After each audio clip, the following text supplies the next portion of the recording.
spend your week on the Paper Crafters Library blog, and we will be focusing on Tim Holtz distress stains. Every day this week we'll share a different technique using the stains, and each day we'll also be giving away a set of 12 distress stains compliments of Ranger. We'll share details on how to enter at the end of this video. In today's video, I'm going to show you a blended distress technique. Okay, so for this technique I'm going to need some paper, which I've cut to this size over here using some of the Ranger Manila paper. I'm also going to need 3 distress stains. I have Dusty Concord, Chipped Sapphire, and Black Soot. And I also have a water mist over here. It's a converted hair products bottle and has a really nice fine mist, which I appreciate for my work. Also, for after this portion, you're going to be needing your distress inks in the corresponding colors, so the same colors as the stains that I'm using, as well as a blending tool for each of the colors. Also, a heat tool will be essential in order to dry your work quickly. Okay, so to begin with, I'm going to take my paper and my mister, and I'm going to mist the paper up. I want it to be reasonably wet so that I have easy coverage and it wicks nicely. I'm going to start with my lightest color, which is the Dusty Concord. And I'm going to start by dragging it across, like so. Now remember, you want to try to avoid having contact with one color from another, but if you do, it's not a bad thing. It's just means you got to clean your bottle caps at the end. Okay, next I'm going to come in with some Chipped Sapphire.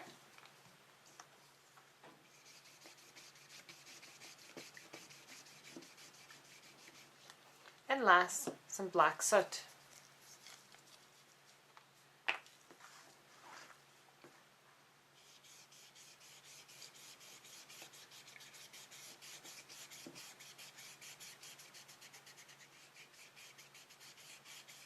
Now what this is doing is essentially providing a nice coverage on my paper, which I can then go over with my stains, and I'm not working so hard to get these colors in and looking nicely blended.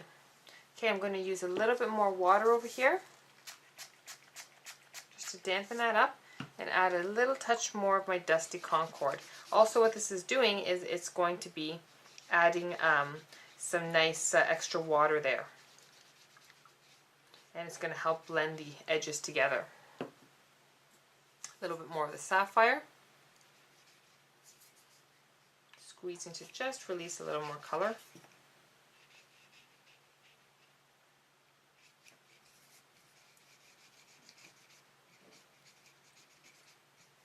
And then a little bit of the Black Soot again.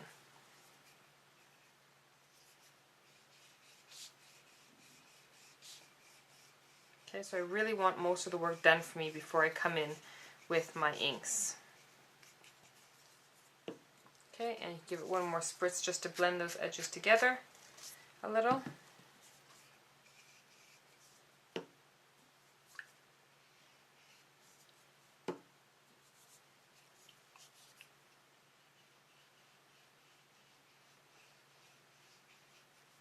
Okay, and then just dry this off with your heat tool.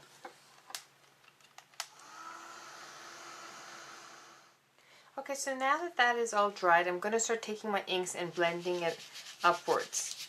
I want to just get a better blending along the edges and just intensify that color a little bit. So I'm going to take some of my Dusty Concord and I'm just going to ink that up.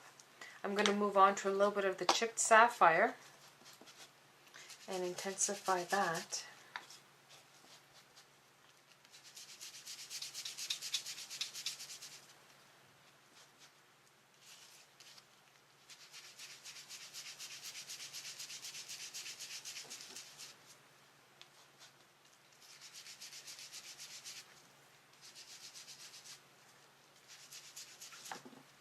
Okay, and then you're just going to blend that until you're kind of happy with the result.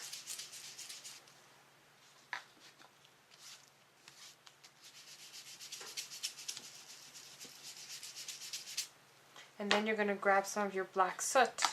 We'll just get these two out of the way.